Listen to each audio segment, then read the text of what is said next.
दोस्तों, थोड़े समय पहले आप लोगों को याद होगा पाकिस्तान के अंदर एक विसल ब्लोअर थे मेजर आदिल राजा, जिनके द्वारा पाकिस्तान की आर्मी के कच्चे छिट्टों को पूरी दुनिया के सामने रख दिया गया था। इन्होंने बताया था कि किस तरीके से पाकिस्तान की आर्मी पॉलिटिसाइज्ड है, करप्शन करती है और किस तरीके से इस आर्मी के द्वारा सरकार को बनाया और बिगाड़ा जाता है, जिसके बाद से ये लंदन के अंदर रह रहे हुए हैं। वहीं इन्होंने ये बताया कि अभी भी पाकिस्तान के अंदर इनके क्लोज कॉन्टैक्ट्स हैं और उनसे साथ में कॉल रिकॉर्ड्स और बाकी सारी चीज़ों से ये बात क्लियरली साबित होती है कि बेसिकली पहलगाम का जो अटैक भारत के अंदर हुआ था उसके पीछे पाकिस्तानी आर्मी का ही हाथ था।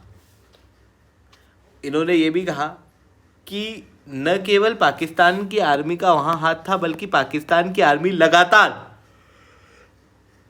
ग्लोबल लेवल पे आतंकवाद बढ़ाती है और डिसेंट को कर्ब करती है। उसके लिए ये इंटरनेशनल लॉ का भी प्रयोग करते हैं। ये कनाडा के अंदर, यूनाइटेड किंगडम के अंदर कानून का मिसयूज करते हैं और फिर जो भी व्यक्ति पाकिस्तान के खिलाफ बोलता है उसकी आवाज को दबा देते हैं। ये सारी बातें किस तरीके से होती है सेवेशवेली चौहान डिटेल में आप लोगों के साथ में चर्चा करूंगा, बट उसके पहले आप लोग मेरे साथ पैसा असिस्टेंट टेलीग्राम ग्रुप के ऊपर जुड़ रखते हो। मेरे क्लास के अपडेट, पीपीटी, पीडीएफ सब कुछ आपको यहाँ मिल जाएगी। यूपीएससी सीएससी तैयारी करना है, इंडिया के टॉप एजुकेटर से ऑफलाइन क्लास के अंदर पढ़ना है, आप लोगों के पास में अच्छा मौका है। अनअकैडमी में केवल ऑनलाइन ही रहा है, अनअकैडमी में ऑफलाइन भी आ चुका है। हमारे सेंटर्स ऑलरेडी खोले जा चुके हैं। जुड़ना चाहते हो तो संपर्क पर कॉन्टैक्ट कर सकते हो।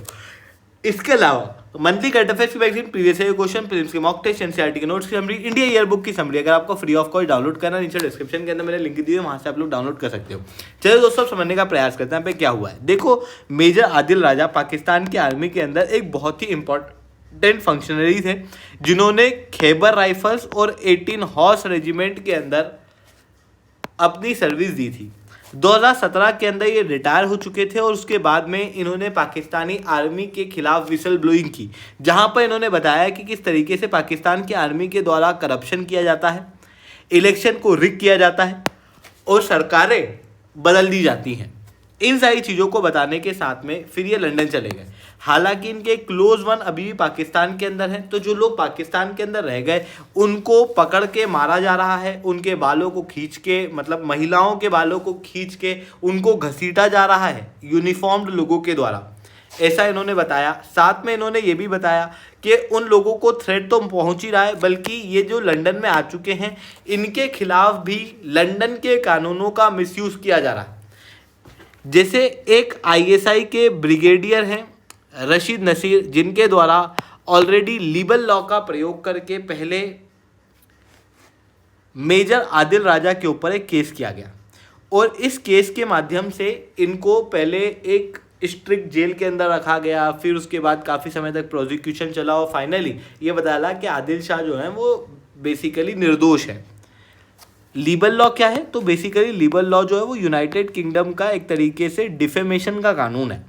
तो यहाँ पर क्या हो रहा है, बेसिकली पाकिस्तान डीप स्टेट का प्रयोग कर रहा है ग्लोबल लेवल पे डिसेंट को रोकने के लिए।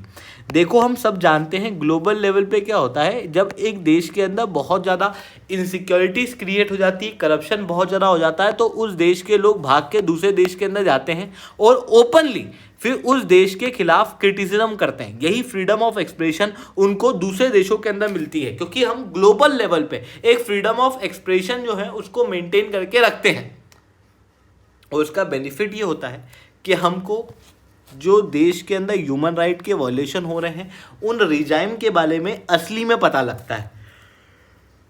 वही चीज़ आदिल राजा के केस में भी, बट अधिकतर केस के अंदर इस तरीके से जो ग्लोबल रेफ्यूजीज होते हैं उनके खिलाफ इस तरीके से कानून का मिसयूज नहीं किया जाता, बल्कि पाकिस्तान यहाँ पर कर रहा है। इवन आदिल राजा ने ये बताया कि जब भारत के अंदर पहलगाम का अटैक हुआ था उस समय के आप कॉल लॉग्स निकालो, आप कोऑर्डिनेशन के इंस्ट्रक्शंस निकालो, आपको समझ में आएगा कि सारी चीज़ जो है वो पाकिस्तान के अंदर बैठी हुई आईएसआई कर रही थी। यानी कि पहलगाम का अटैक कोई एक लोन टेरर अटैक नहीं था, बल्कि एक सोची समझी साजिश थी। और ये सारी साजिश का जो हेड था वो था लेफ्टिनेंट जनरल शाहद आलम। और फिर इन्होंने बताया कि ये तो केवल एक शुरुआत है, बेसिकली आईएसआई एक हाइब्रिड वॉरफेयर की शुरुआत कर रहा है, जहां पर वो अपनी तरफ से स्ट्राइक की डिनाइबिलिटी करेगा और दूसरी तरफ मिलिटेंट ग्रुप को और ज़्यादा प्रमोट करेगा। जहां पर जो पुराने मिलिटेंट ग्रुप है वो आप हट चुके हैं, अब नए मिलिटेंट ग्रुप जो है वो पाकिस्तान ने यहाँ पर खड़े करे हुए हैं। तो ये चीज़ यहाँ पर इनके द्वारा बताई गई। इनके द्वारा ये भी कहा गया कि देखो सीधी चीज़ है, पाकिस्तान के अंदर जो है स्टेट बेस्ड टेररिज्म है, पाकिस्तान जो है वो ग्लोबल कानूनों का मिसयूज कर रहा है, पाकिस्तान जो है वो क्लियरली ग्लोबल लेवल पे फ्रीडम ऑफ स्पीच पे तो थ्रेट है ही सही, इंडियन इंटरेस्ट के ऊपर भी थ्रेट है। और देखो ग्लोबल लेवल पे freedom of speech and expression बहुत ज़्यादा ज़रूरी है सत्य के लिए, ट्रूथ के लिए, बट उसको कब करना कहीं ना कहीं ट्रूथ को दबाने के जैसा है, ऐसा इनके द्वारा कहा गया। अब यहाँ पर जो इम्पोर्टेंट चीज़ है वो ये है कि देखो पूरी दुनिया जान रही है धीरे धीरे करके कि पहलगाम के अंदर अटैक पाकिस्तान के अलावा कोई करा ही नहीं सकता, क्योंकि इस तरीके का अटैक जो है उसके लिए प्रॉपर स्टेट का सपोर्ट चाहिए और स्टेट के अंदर इस तरीके के आतंकवादियों को पाकिस्तान के अलावा और कोई भी सपोर्ट नहीं दे सकता। बट उसके बावजूद भी कई सारी इंटरनेशनल संस्थाएँ हैं जिनके द्वारा पाकिस्तान को फंडिंग दी गई है। ऐसी कंडीशन में इस तरीके के स्टेटमेंट क्लियरली उन मल्टीलेटरल फाइनेंशियल इंस्टीट्यूशन जैसे कि आईएमएफ के ऊपर भी बड़े सवाल उठाते हैं। हालांकि यहाँ पर एक और चीज़ जो नोट करने वाली है वो ये है कि इंडियन आर्मी के अंदर आपको जो चीज़ देखने को मिलेगी वो अपॉलिटिकल कैरेक्टर और कॉन्स्टिट्यूशन के प्रति लॉयल्टी देखने को मिलेगी।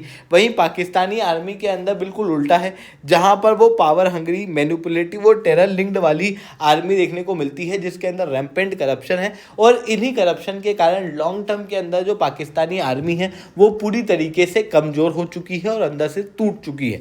ये चीज़ें यहाँ पर देखने को मिल रही है। आई होप ये सही बात आपको समझ में आई होंगी। लेक्चर अच्छा लगा हो तो लाइक करना, लेक्चर बहुत अच्छा लगा हो नीचे SR10 कमेंट करना। यूपीएससी CSE की तैयारी करना है, इंडिया के टॉप एजुकेटर से ऑफलाइन क्लास के अंदर पढ़ना है, आप लोगों के पास में अच्छा मौका है। अनअकैडमी में केवल ऑनलाइन ही रहा है, अनअकैडमी अब ऑफलाइन ले आ चुका है। हमारे सेंटर्स ऑलरेडी खोले जा चुके हैं।